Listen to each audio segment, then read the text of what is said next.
Unfair para kay Vice President Sara Duterte ang idamay ang kanyang pamilya sa impeachment complaint laban sa kanya. Kasabay nito, nagbigay rin siya ng babala sa publiko laban sa mga troll farms na nagpapakalat umano ng maling impormasyon sa social media.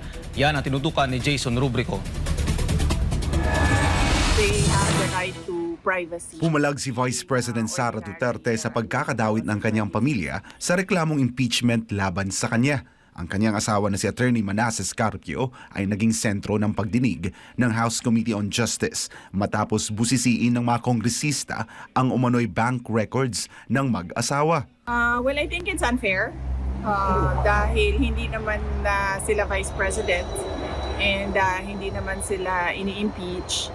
And tulad ng mga asawa at mga anak din ng mga congressman, they have the right to privacy, being ordinary individuals and private citizens. Nagbabala rin si Duterte tungkol sa aniyay maruming politika sa bansa. Ayon sa kanya, lalo itong umiigting habang papalapit ang 2028 presidential elections kung saan inaasahan ang kanyang kandidatura. Unang-una kasi sa politika, ganyan talaga yan, no? Lalo pati sa run-up to the 2028 presidential elections na alam naman natin na lahat na sabi ko nga presumptive candidate na ako and ang politika ay madumi talaga yan.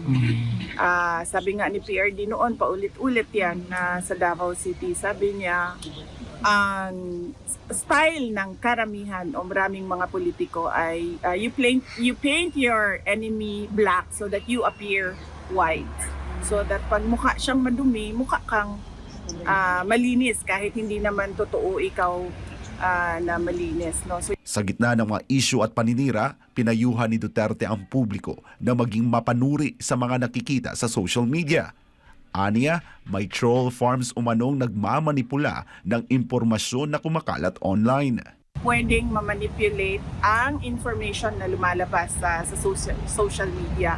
Tulad na nga ng mga troll farms na naririnig ninyo, totoo yun, yung mga troll farms, no, na meron talagang negosyo na gano'n. At meron din talagang negosyo na nagpapalabas ng information, whether true or not, pero yun yung business ng kumpanya, ang magpalabas ng mga information. Sa huli, nagpapasalamat si Duterte sa kanyang mga taga-suporta na patuloy ang pagtitiwala at suporta sa kanya kasunod ng kanyang planong pagtakbo sa 2028. Nagpasalamat din siya sa mga Pilipinong hayagang tumututol sa impeachment complaint laban sa kanya. Para sa Diyos at sa Pilipinas kong mahal, ako si Jason Rubrico, SM9 News. Wala na umanong pera ang bansa. Ayon kay Vice President Sara Duterte, kasabay ng tumataas na presyo ng bilihin at paghina ng ekonomiya. Alamin kung bakit ito nasabi ng bise sa report ni Jason Rubrico. Wala na, sir. Wala na, sir. Diretsahang sinabi ni Vice President Sara Duterte na wala na umanong pera ang Pilipinas nang tanungin kung may natitira pa bang pondo ang bansa.